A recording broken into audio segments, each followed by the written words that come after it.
In Miami-Dade County, there's been a protest every day for the past 2 weeks, and I've been to many of them, as many as I can, without exhausting myself. And sometimes I come directly from work and I'm wearing scrubs. Sometimes reporters will come up to me and say, hey, do you want to make a statement?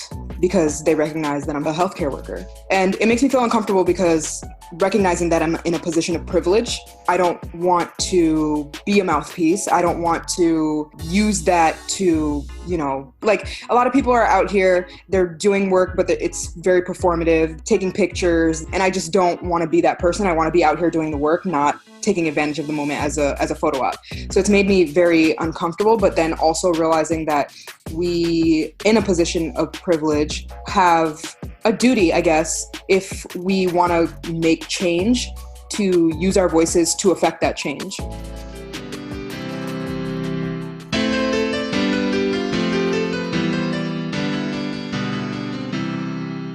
Hi everyone, and welcome to Shrinking Burnout. This is Dr. Radhakrishnan, and I'm accompanied here by Dr. Wu. Hey guys. We are two psychiatrists who are passionate about burnout. Today we have an extremely important topic to talk about: racism in medicine. At the time of today's recording, it's June 17th, 2020. There are a lot of protests going on, mostly sparked by the deaths of George Floyd, Ahmaud Arbery, and Breonna Taylor. Now, you might be asking why we're talking about racism in medicine when we're a burnout podcast. And let me tell you this: clinician burnout, which we can define as emotional exhaustion, cynicism, and a low sense of personal accomplishment, doesn't occur in a vacuum. We focused on previous podcasts on the definition and the controversy of clinician burnout and systemic issues within medicine that contribute to clinician distress. When we think about racism, racism is a systemic issue that affects not only our patients of color, but also our fellow colleagues, as well as ourselves as healthcare providers. For me, this is something that I really care about. I'm Taiwanese American, and I faced a lot of discrimination and overt racism just growing up as a kid in America, and also within my medical training as a medical student and also as a resident like I am today. So likewise, I'm an Indian American. I've also faced discrimination growing up and during my medical training, undergrad. So this topic of racism in medicine is also, very important to both of us and to all of our guests here today. So I went to medical school in Newark in a largely underserved and vulnerable community. And one statement that one of my attendings made earlier on in my training really stood out to me. Is it really the patient's fault for having worse medical outcomes because they missed their doctor's appointments or haven't been medication adherent or haven't been eating healthy foods or working out regularly? Our patients have bigger, life-threatening problems like lack of housing, lack of access to food, water, poor wages. So how can we expect our patients to take better care of their health when they're struggling to survive? So while we certainly could devote our full podcast series to discussing racial inequality in the U.S., we would like to focus the discussion today on racism in medicine and how it profoundly affects both clinicians and our patients. So we have three wonderful guests here, all of whom are resident physicians who have varying perspectives to share with us today. But before we hear from our guests, we want to offer a bit of background on some of the concepts that we will be discussing today. We can't talk about racism within medicine in a bubble without talking about American history. There's an incredibly long-standing history of racial violence in medicine, including horrible medical experiments exacted upon black slaves during the creation of various surgical procedures and medical equipment. In the 1930s, the Tuskegee experiments were created to record the natural history of syphilis in black men. There was, however, no informed consent obtained. None of the patients were aware of their exact diagnosis, and despite penicillin becoming the drug of choice for syphilis in 1947, researchers did not offer treatment to their subjects. The first news condemning the study was in 1972. By this time, it had already been 40 years. And so for a very long period of time, as a result of these experiments, there was a very large degree of distrust towards medical providers by the black community, and rightly so. There's ongoing racial inequality within medicine that didn't just stop at the Tuskegee experiments. This is something that I really want to emphasize as well. Part of medical education, they really do talk about the Tuskegee experiments, but it's certainly not a one-off thing. Even today, there are a lot of research that's going on that says that black women are 3 to 4 times more likely to die during pregnancy-related causes than white women. Black patients, along with Latinx minority groups in the U.S., experience more illness, worse medical outcomes, and shorter life expectancy compared to white patients. So why is this the case? So it's very important to consider systemic factors, specifically social determinants of health. Social determinants of health are the conditions in which people are born, grow, live, work, and age. They include factors like socioeconomic status, education, neighborhood and physical environments, employment, and social support networks, as well as access to healthcare. So these social determinants of health result in a disproportionate amount of minority, specifically Black and Latinx populations with more severe medical illness. There are a number of health inequalities, including decreased access to quality medical services, poor insurance coverage, decreased access to education, decreased access to healthy food, livable wages, affordable housing, all of which can contribute to decreased medical literacy and a lot of the other impediments that we notice within some of these underserved communities that we're caring for. And guys, I think we could spend like 5 podcasts worth or like 6 podcasts worth just really talking about all of these systemic issues. But when it comes to today's episode, we want to really focus upon our experiences as well as our guest experiences of being individual healthcare providers and experience racism within medicine. So within the system that we work in, what do we do when we see a patient that's facing overt discrimination because of their race, or when we ourselves encounter prejudice from patients or even our colleagues? What do we do when we share the same race as our patients who are being discriminated against? And how can we, in terms of looking forward, as clinicians, fight against systemic racism? So I'd like to, on that note, introduce our guest speakers today, Dr. Maya Khandker, Dr. Audrey Li, and Dr. Elyon Obamedo. Can you tell us a little bit more about yourselves? This is Dr. Khandker. So I am an internal medicine pediatrics resident in Miami. Like Varsha, I also went to school in Newark. So I've been in urban settings for a while in populations that are predominantly Black and Hispanic. And I've always been interested in health disparities and how social determinants of health affect our patients' abilities to really have equitable health care. So this is a very interesting time for me to see everything playing out with the pandemic of COVID-19, the pandemic of police violence, and just racism rearing its ugly head in every aspect of society. My name is Elyon Obamedo, freshly minted doctor. So I'm a PGY1, so I'm going into psychiatry. And orientation starts next week for me. I also went to Rutgers, New Jersey Medical School. Spoiler, I'm Black. Officially, I'm Nigerian American. So I've been in this country since I was 2 years old. That's interesting within itself to have lived, kind of seeing like I've had many experiences of a Black experience on 2 sides of the Atlantic, then becoming a doctor and just seeing kind of the role that played. Yeah, happy to be here. So my name is Audrey, Dr. Li. I am also an internal medicine resident. I, like Dr. Wu, went to medical school in Brooklyn, New York, so also similarly was exposed early on in my medical training to predominantly Black and Brown communities and really saw firsthand a lot of the sequelae of inequitable care, segregation of care. And I think issues surrounding race and racism have always been really interesting to me. I personally am Asian American. I was born and raised here, grew up in New Jersey, not particularly in a racially diverse area, and definitely went to a university that was ivory tower, very privileged academic bubble. But I think that through my training in medical school and in residency, it's just become kind of ever more apparent how deeply racism permeates into our structures, particularly within healthcare. For me personally, that's just something that I would like to be a better ally about, and I think I'm constantly learning. So also very happy to be here. So the first thing I wanted to talk about is racism within medicine, medical education, and our experiences as medical professionals. Patients definitely say racist things to non-white providers. How do we individually deal with this distress? And how should we navigate those situations, since it contributes to us feeling more cynical and emotionally exhausted when experiencing this? Even as early as pre-med in college, I realized that there was some disparity in healthcare that was prevalent enough that it was well known that it existed. At that time, I was still looking into what that meant and how we can combat that. As time has gone on, I've realized that the disparity in healthcare is related to the disparity in every other sector of life that people experience. There's not one good solution to it. It's kind of like re-examining everything that our society upholds.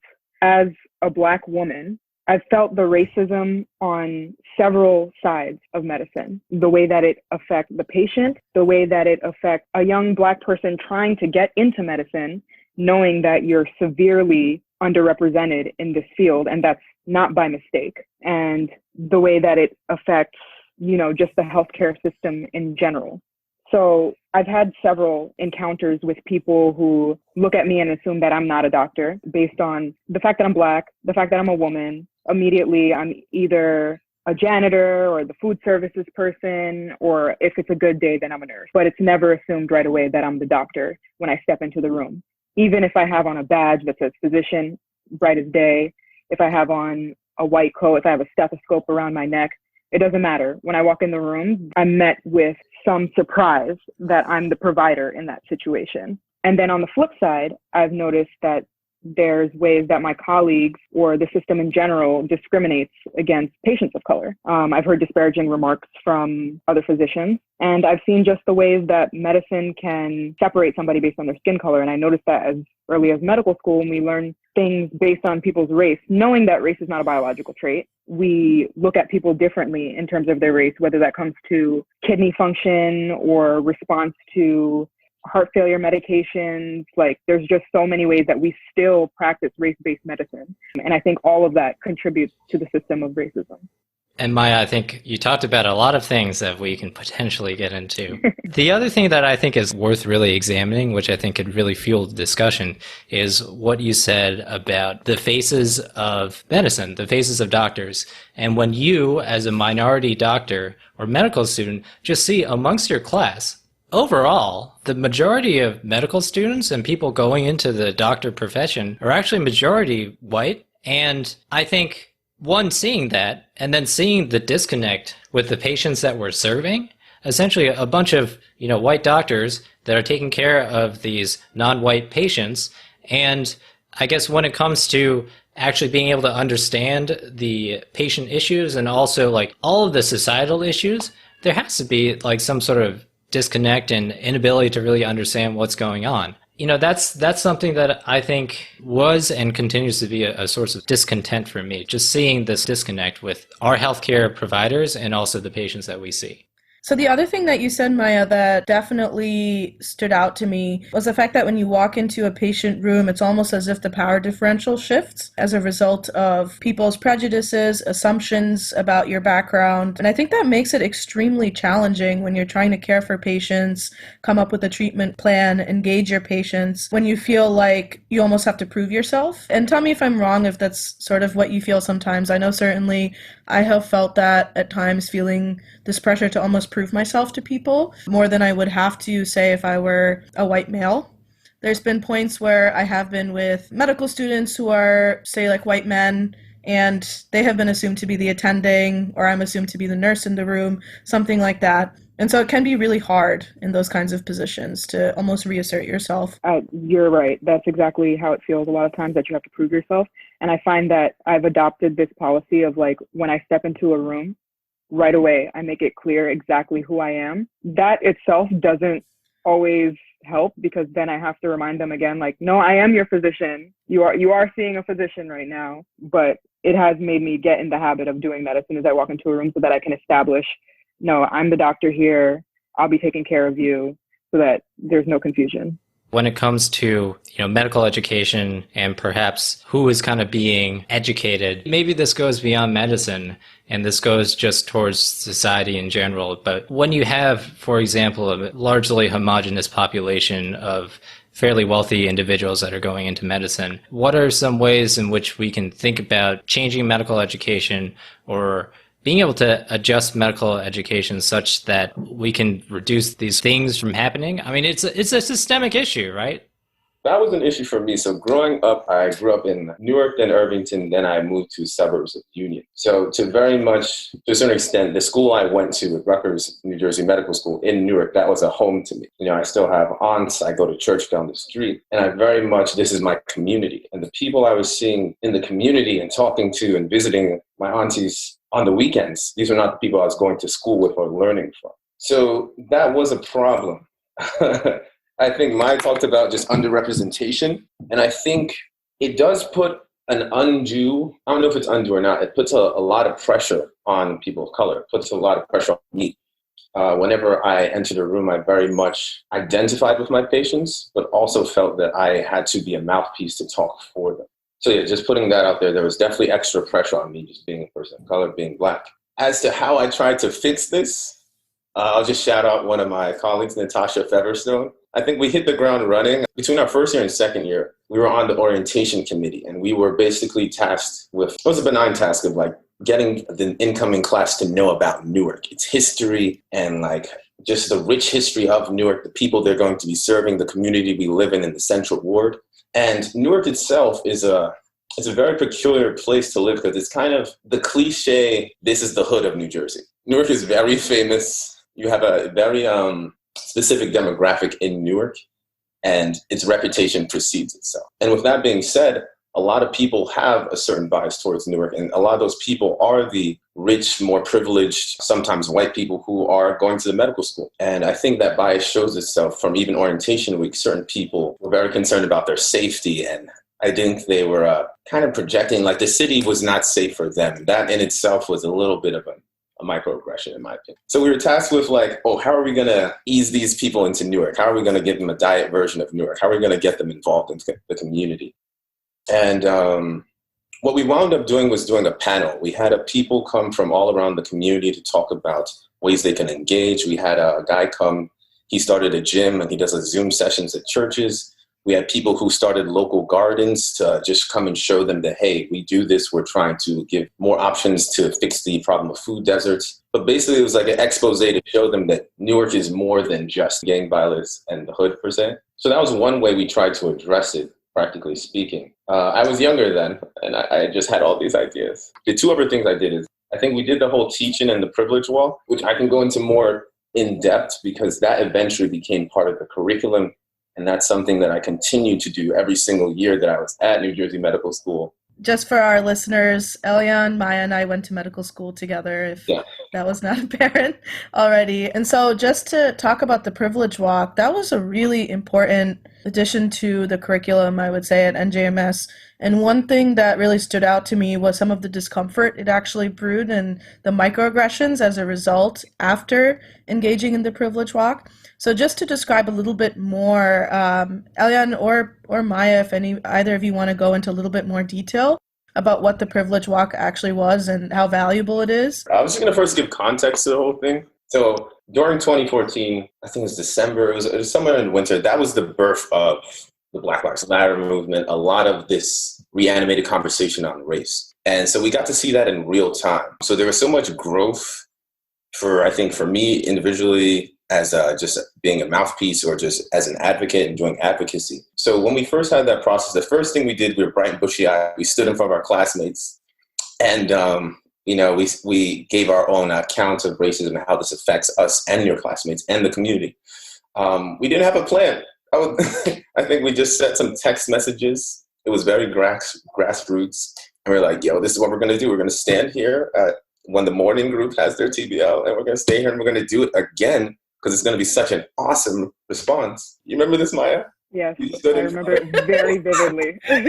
So the point of it was to like shock them, to be like, hey, I know it's all whoop-de-doo, fun and games, and we're a great class. Our class is very great. I'm not going to call out anyone in particular, but we wanted them to see that this is a big issue and, to let them know that we're in Newark and the people you're treating are also suffering from these issues of police brutality, racism, implicit bias.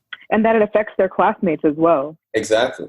So I think we stood in front of them in anatomy. It was like we disrupted the peace, we're renegade crew.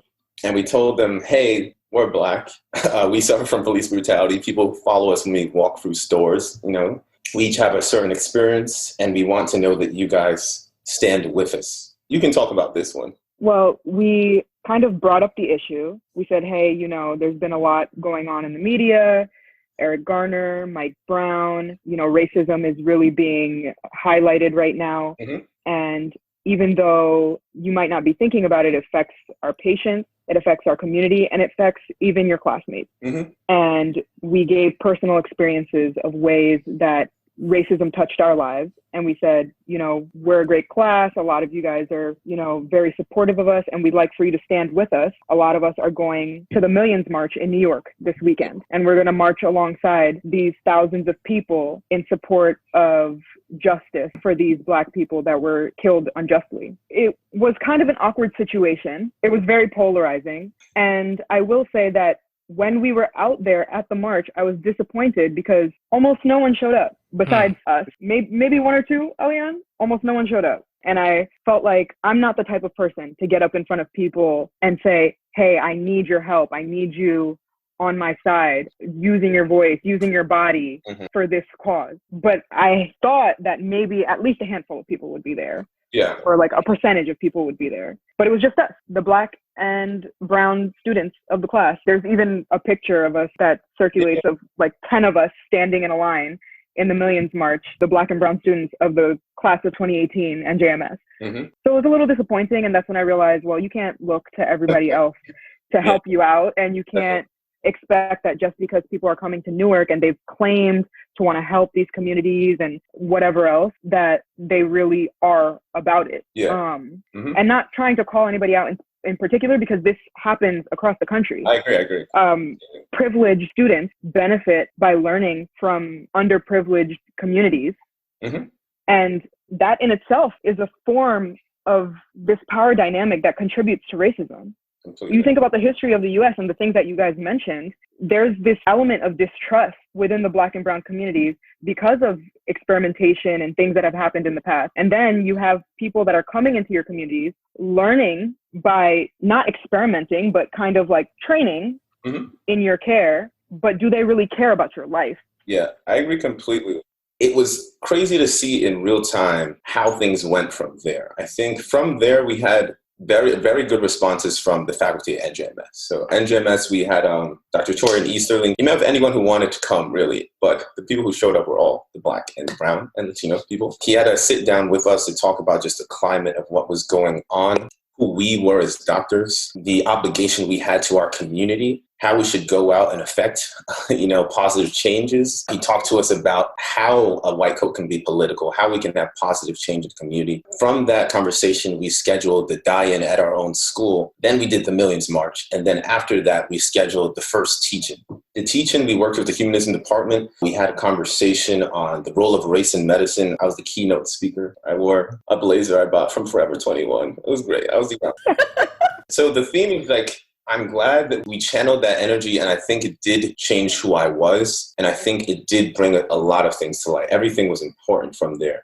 From there, it was polarizing again, but one of the activities we did was the privilege walk. They took that and made it part of the orientation for every single incoming class. So after that year, I did the privilege walk again with the next class and the class after that, and it's still going. To talk on just the effect it had on people, that also is important to just take into account. I think it's very important to see that in medical school, they go through this whole process of, I guess it's a process to see that you're a good person, you really care, that humane part of medicine. And you do your best to pick people who you think are not racist, pick people who really care about people and addressing issues, not just as objectively as diseases, but as people and like labels that come with that, whether it's social labels, cultural labels, etc. And I think part of our disappointment or disillusionment was seeing people bothered or seeing like what we were doing was a bother. They're like, I'm just trying to get this TBL done. And I think part of why that was an uncomfortable conversation is because when you talk about something like racism, which has its roots in slavery, which things are just undeniably evil, people automatically say that this doesn't deal with me and I'm a good person. Don't you know that? I'm your buddy. I just came to TBL. We played basketball yesterday. I don't need to have this conversation. And so what I had to overcome that while setting up the privilege wall. Even while setting up this whole talk, I had to lure people in. It was like, if you come to this, we'll give you credit for this, and you can get 2 weeks off from graduation. If you come to this, the incentive wasn't there even.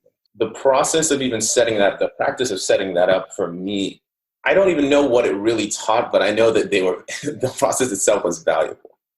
I wanted to get Audrey's opinion on this because of our experiences working in Brooklyn.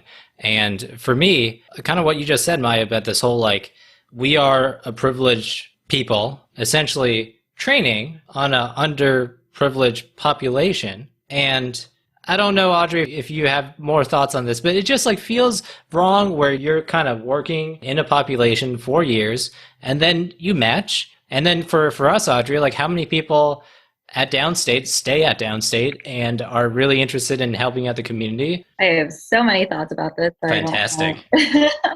First off, I want to just say that I'm sorry that you guys went through that experience surrounding 2014, and obviously more than that. But I will say that at Downstate, we had very similar conversations at that time. Actually, I think like in that time, a lot of us were actually at the Millions March as well. There was a really big contingent. This was around when White Coats for Black Lives was started, coming out of a lot of like med student organized die-ins. And certainly there was a large flowing short white coat contingent there. So I wish we all could have linked up and gotten to know each other then. But yeah, I remember one thing that really vividly stuck out to me at the time, having been pretty organized in like the die-ins at Downstate at least, was there was like this huge discussion surrounding like, well, like should we be using our white coats in this political way? And personally think, and I don't think many of us think, that it's a political thing to call out racism, to call out injustice and inequity. That's not a choice for any of us, but certainly for many of our patients, many of our classmates, that is not an inherently political act. And I think that the act of using a white coat, which for better or for worse accords a certain amount of authority or, I don't know, some extra power and privilege in society, to use that to advocate is not, I think, a bad thing. And I think like at the time it was like very controversial, and I think now hopefully people think of it as less controversial. But yeah, it was like a really big thing. And I remember one of my classmates, who is a Black woman, got like an anonymous email that called her a monkey, which was truly terrible for so many reasons. And, you know, why she was the target, and out of like all of the people that were organizing this, I mean, I think it's pretty clear someone was being a racist. But yeah, I mean, I think I don't want to take up too much time and space with like my perspective surrounding this, because I think you guys have lived through this much more. At Downstate in particular, I think the segregation of care within New York City is something that is like very well documented. And it was heartbreaking knowing that 45 minutes away, there were all these like fancy glass buildings with like much fancier care that many of our Black and brown patients would like never really realistically be able to access, whether for barriers surrounding transportation or financially or anything else. And certainly there's a lot that has been written too surrounding some of the other institutions in New York City and in Manhattan where those shiny buildings are, where patients of color, patients who have less means, are more frequently channeled towards like resident clinics or trainee clinics in some way. And people who have more means, and frequently are people who are white, wind up being in like attending clinics. And the triage kind of that occurs with that is probably structurally racist in a lot of ways. And so I think like that element of experimentation, of not really building community, of being a transient figure, if you are not a part of that community and you don't have a sense of why it's important for you to care about these things, it's just this whole vicious cycle, obviously, of continued lack of empathy, continued lack of advocating for justice, and I think dismissal of people's real lived experiences. Let me ask you this. So you guys mentioned that when you did some of these things at New Jersey, that the reception was polarizing. I'm curious, what was so polarizing about your actions? Everybody kind of claimed or was assumed to care about the community and to be against racism. I mean, we assume that most people are against racism, but there are racists that exist.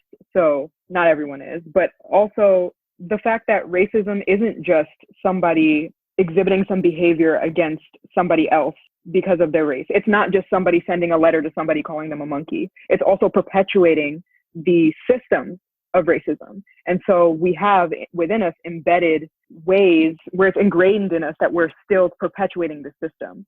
Now, I say all of this to say that when we assumed all these things about these students, that they came to Newark with these bright eyes, ready to help this community, and then you have some of the students standing up and saying, hey, let's talk about race, like seriously. Let's talk about it and the way that it affects some of us and the way that some people have unfair advantages and other people have unfair disadvantages. And it just was met with silence in that situation. But in the situation of the teaching that we mentioned earlier, it was met with tears and guilt and just discomfort with having to face your own privilege. So it was really polarizing because it put the Black students and the Hispanic students in a position where it seemed like we were super radical or something. Like we were trying to do something so out of the ordinary. We were just trying to, I don't know what, but it just made it seem like we were on one page and everybody else was just on another. Yeah. So I think that's what I meant by polarizing. I remember that time. I remember a couple of people who were quite upset after the privilege walk. And I feel like a lot of it is reflective more so of these microaggressions. And also, it's almost as if people internalize that feeling of guilt, but somehow are asking people of color to absolve them of that guilt, which I don't think is anyone's responsibility at the end of the day. And it almost felt like it was. And so just to give an example of what the privilege walk looked like, people would ask questions. I remember one of the questions was something like you had access to dental care and you'd walk forward versus stay where you are if you didn't. So it would be like a more visual sort of representation of the difference in privilege that people have. There's a huge disparity, essentially, is what it showed. And I think people who are more well off and more privileged felt really guilty about it. But I don't think it's anyone's responsibility to make them feel better about that either. When it comes to talking about race, when it comes to talking about racism in general in America, and I would even say the world, it's really uncomfortable for anybody to talk about. I think, what you experience when it came to doing all of these things is that racism it affects people of all socioeconomic classes, all intelligence, and it just brings about this level of discomfort that people just aren't willing to or aren't able to, or develop these sort of weird guilty feelings whenever you kind of bring up something that they're somehow connected to. Like you said, maybe their great uncle was a plantation owner in Virginia or something like that. Plantain owner? Plantation, okay, Varsha? Maybe. But even then, just the act of sort of talking about something that's uncomfortable, for me as a psychiatrist, this is sort of like exposure therapy for the society. And maybe in 2014, when all this stuff started coming about, that initial response was really heightened and people were really uncomfortable talking about it. Then it comes again, right? Because this stuff has been going on forever, right? It's not 2014. It was even before then. But even before, people didn't even want to talk about it. But now, 2014, people started talking about it. People were really uncomfortable. And then now, because this is sort of what I think the benefit of educating is, of being able to do things like this, is that you're essentially exposing people to confront the uncomfortable realities of society in general. And hopefully, with continued work like this level of discomfort is going to go down. And I think our duty as doctors, like wearing white coats, is to really just confront a lot of these uncomfortable realities. Because otherwise, we are part of this system that just is going to keep on chugging along if we don't do anything about it. Yeah, no, I agree with that. I think when we first were on the Millions March, social media, I think we saw the birth of many leaders within the Black community. And then you saw by the next year, Black Lives Matter was basically labeled as a terrorist group. So it's like the opposition or that pushback that we saw personally, it was bigger than just us. I think it not only happened in our school, but in the country as well. People didn't want to hear Black Lives Matter. Instead, it was all lives matter. And when you think about it, that's not a rational thing to say if Black lives are included in all lives, But I think that that pushback, that exposure therapy kind of thing. My thing right now is that Black Lives Matter is definitely something that everyone is putting out freely, but we need to create spaces where people can have these continued conversations. Otherwise, I don't want it to fade away to the point of sterility. I think there's power in how it's polarizing it is, but we always need to give it that reverence per se to really push that change. Yeah, I just wanted to say, in speaking about this exposure therapy, most of the time this conversation is pushed forward by people of color. And I think that Varsha mentioned before, then that puts the burden on people of color to teach others how not to oppress them. And in 2014, I was ready and eager to teach people about things that they usually don't think about and that might make them uncomfortable and why it's important. In 2020, I am exhausted. I'm tired. I still see people dying on the news. I still see the same things I've been seeing since then and before. And people are still saying the same things that they were saying before. Yes, Black Lives Matter is not so much a controversial thing to say anymore, but now it's a thing you just say, just so that you seem like you're a part of the movement and you aren't racist. Because at this point, not saying Black Lives Matter brands you a racist.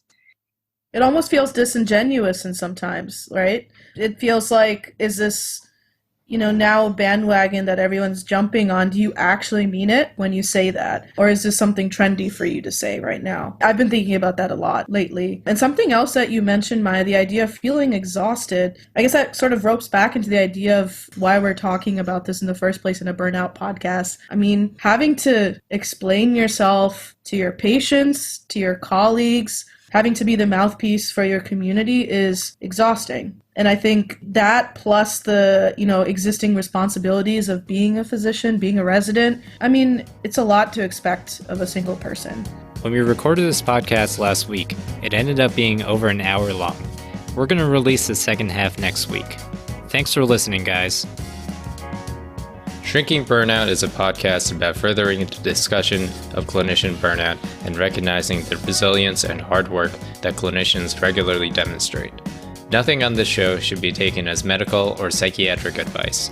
All of the opinions expressed on this podcast are solely our own and do not reflect those of our employer.